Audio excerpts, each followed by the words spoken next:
Sa days ng kamay na pangarap. Tuloy ang kasalan nila Lynette at Doc Carlos, habang ito naman si Doc Archie ay umasa na mapalikan sila ni Lynette. Natanggap naman ni Doc Archie na walang silang chance sa isa't isa.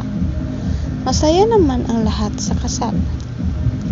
Bigla naman itong sumulpot si Moira sa kasal kahit hindi ito invited.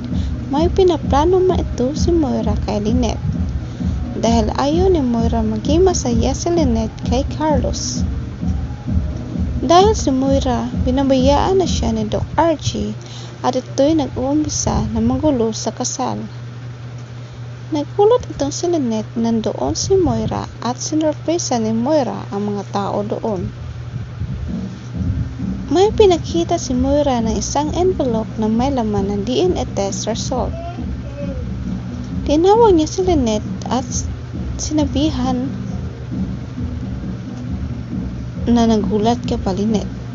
May sorpresa ako sa iyo at hindi ka pwede maging masaya habang buhay. At ito'y pagsisihan mo, yung taong pinakakasalan mo ay isa yang manluloko at damay-damay na tayo dito. Yang Carlos na yan ay may anak yan sa labas at ito ang pinakaayaw mo na may sekretong tinatago.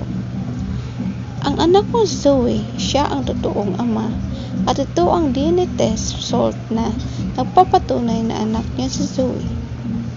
Nagulat sa nalaman si Lynette at napaiyak ito at napaisip ito na totoo ang hinala ng Doc Archie at alam rin na may tinatago si Carlos sa kanya. Nagsisisi ito si Lynette na pinakasalan pa niya si Carlos. For more updates ng Kamay na Pangarap, don't forget to subscribe.